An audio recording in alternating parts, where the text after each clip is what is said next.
2025ರ ವಿಶ್ವ ಪರಿಸರ ದಿನಾಚರಣೆಯ ಹಿನ್ನೆಲೆಯಲ್ಲಿ ಶ್ರೀ ರವಿಶಂಕರ್ ವಿದ್ಯಾಮಂದಿರ ಮತ್ತು ಬೆಂಗಳೂರು ದಕ್ಷಿಣ ವಿದ್ಯಾರ್ಥಿಗಳು ತಲಕಟ್ಟಪುರ ಪೊಲೀಸ್ ಠಾಣೆಯ ಸಹಾಯದಿಂದ ಜನರಲ್ಲಿ ಪ್ಲಾಸ್ಟಿಕ್ ಮಾಲಿನ್ಯವನ್ನು ಕೊನೆಗೊಳಿಸುವ ಬಗ್ಗೆ ಜಾಗೃತಿ ಮೂಡಿಸಲಾಯಿತು.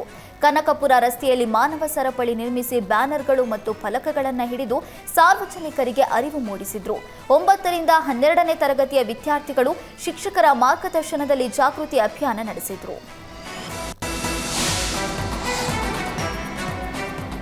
ಜನಾರ್ದನ್ ರೆಡ್ಡಿ ಜೈಲು ಪಾಲಾದ ಹಿನ್ನೆಲೆಯಲ್ಲಿ ಕಾರ್ಯಕರ್ತರನ್ನು ಉಳಿಸಿಕೊಳ್ಳುವುದಕ್ಕೆ ಜನಾರ್ದನ್ ರೆಡ್ಡಿ ಪತ್ನಿ ಲಕ್ಷ್ಮಿ ಅರುಣ ಅಖಾಡಕ್ಕೆ ಇಳಿದಿದ್ದಾರೆ.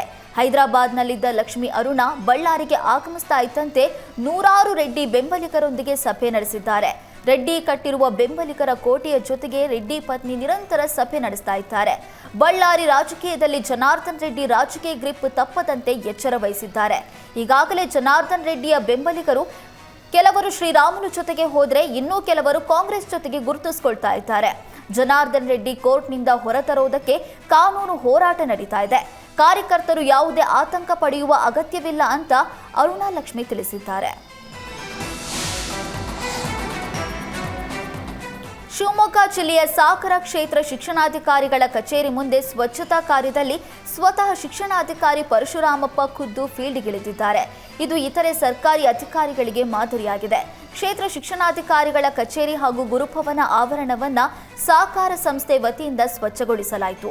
ಕ್ಷೇತ್ರ ಶಿಕ್ಷಣಾಧಿಕಾರಿ ಪರಶುರಾಮಪ್ಪ ಗುದ್ದಲಿ ಬುಟ್ಟಿ ಹಿಡಿದು ಸ್ವಚ್ಛತಾ ಕಾರ್ಯದಲ್ಲಿ ಪಾಲ್ಗೊಂಡಿದ್ರು. ಇದು ಇತರರಿಗೆ ಸ್ಫೂರ್ತಿ ನೀಡಿದೆ. ಕ್ಷೇತ್ರ ಶಿಕ್ಷಣಾಧಿಕಾರಿಗಳ ಕಚೇರಿ ಹಾಗೂ ಗುರುಭವನ ಸುತ್ತಮುತ್ತಲೂ ನೆರಳಿಗಾಗಿ ನೆಟ್ಟ ಮರ ಬೆಳೆದಿರೋದ್ರಿಂದ ಇದೀಗ ದೊಡ್ಡ ಪ್ರಮಾಣದಲ್ಲಿ ಕಸ ಬೀಳ್ತಾ ಇದೆ. ಇದನ್ನು ನಗರಸಭೆಯವರು ಕಾಲಕಾಲಕ್ಕೆ ತೆರವು ಮಾಡದೇ ಇರೋದ್ರಿಂದ ಬಿಇಒ ಕಚೇರಿ ಹಾಗೂ ಗುರುಭವನ ಸುತ್ತಮುತ್ತಲೂ ಕಸದ ರಾಶಿ ತುಂಬಿರ್ತಾ ಇತ್ತು. ಹೀಗಾಗಿ ಶಿಕ್ಷಕರನ್ನ ಒಳಗೊಂಡ ಸಹಕಾರಂ ಸಂಸ್ಥೆ ವತಿಯಿಂದ ಸ್ವಯಂ ಸ್ವಚ್ಛತಾ ಕಾರ್ಯ ಕೈಗೊಳ್ಳಲಾಯಿತು. ಧಾರ್ಮಿಕ ಕ್ಷೇತ್ರಗಳಿಗೆ ಸಂಪರ್ಕ ಕಲ್ಪಿಸುವ ಭದ್ರಾ ಸೇತುವೆ ಕಾಮಗಾರಿ ಆಮೆಗತಿಯಲ್ಲಿ ನಡೀತಾ ಇದೆ.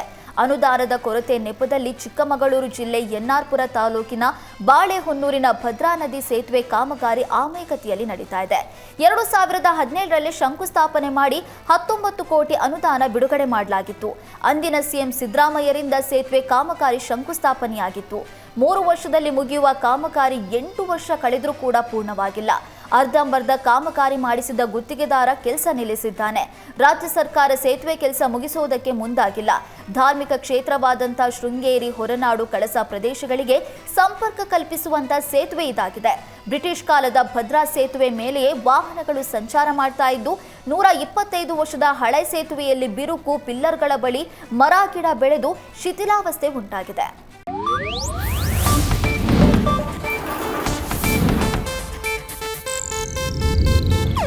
ಇದು ಏಷ್ಯಾನೆಟ್ ನ್ಯೂಸ್ ನೆಟ್ವರ್ಕ್ ಪ್ರಸ್ತುತಿ.